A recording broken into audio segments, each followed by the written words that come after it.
This is a quick introduction to the semantic web. Over the next couple of minutes, I'll outline one of the toughest problems the web is facing today. I'll also explain what's being done about it and how it's going to affect you. You don't need to be a web developer or a blogger to understand any of the concepts in this short intro. If you can open a web browser, then you can understand the semantic web. So before going any further, it's important to know what the word semantics actually means. Semantics is related to syntax. In most languages, syntax is how you say something, whereas semantics is the meaning behind what you said. Let's take the phrase "I love technology" as an example. The syntax is all of the letters, words, and punctuation in the sentence. The semantics is what the sentence actually means. In this case, it means that you enjoy learning about and using new technology. Now, if we were to change the sentence using a different symbol for the word love, we have changed the syntax of the sentence. However, note that the semantics of the sentence is still the same. When you write "I heart technology," it still means that you enjoy learning about and using new technology. When we talk about syntax and semantics, what we are really talking about is communication. When you want to communicate with somebody else, you use your voice to do so. The Internet created a standard way for computers to communicate with one another. In other words, it gave a voice to computers so that they may talk to each other and exchange information. However, much like a parrot can mimic human sounds without understanding them, computers merely mimic human information to one another. So while the Internet enables computers to talk to one another, it was not designed to teach them what the information actually means. When the web came along, it created a very quick and easy way for us to retrieve and view information. You can think of the web as a huge document storage and retrieval system. When you put a website address into your browser, it sends a request to the website. The request basically states that you would like the document located at the address that you gave it. The website retrieves the document and sends it back to your web browser. This document is written in a language called HTML. The HTML language defines a syntax that computers can understand. It tells the computer how to display the document to you.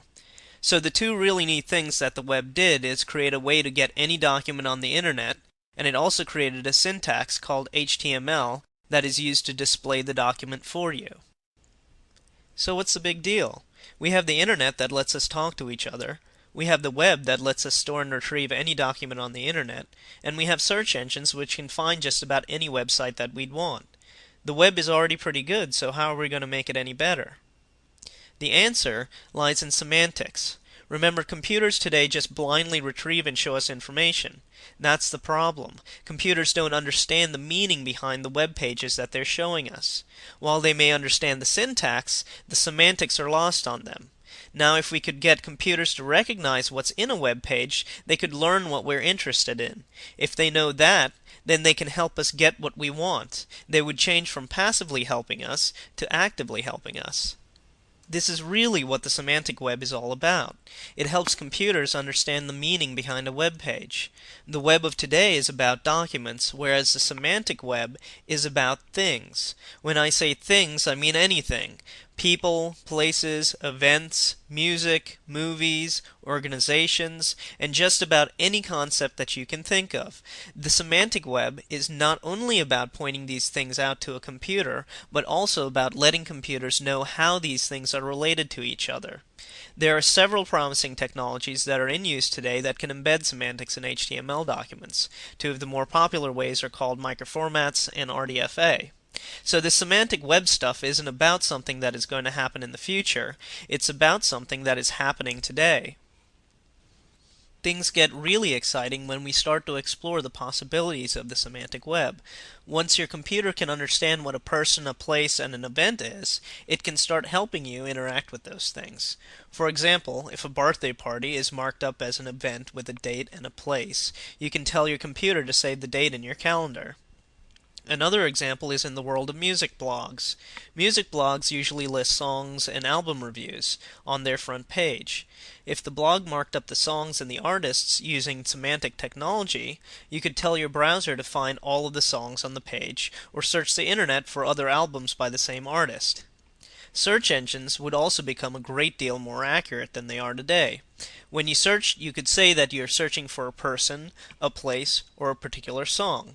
A search engine could then refer you to a website with far more accuracy because it wouldn't have to just depend on keywords in web pages anymore. It could also depend on the semantics in that web page. So the semantic web holds a great deal of promise in making our lives easier by helping computers help us get what we want. If you'd like to find out more about the semantic web, there are a couple of websites that are good starting points. If you'd like to know what all of this looks like in a web browser, check out the Operator plugin for the Firefox web browser. There's also a group of people on the web called the Microformats community that are working on spreading the idea of the semantic web. Last but not least, the semantic web is also a major focus of the World Wide Web Consortium. They are the people that are working on HTML and RDFA and many of the other technologies that power the semantic web today and into the future. This entire video and all of the source material used to make it is available under a Creative Commons Attribution Share-alike license. That means that you can remix and distribute copies of this video over the web or via any peer-to-peer network. I hope that you've learned a bit more about web semantics and why it's an important part of the web's future. If you found this introduction helpful, please share it with your friends.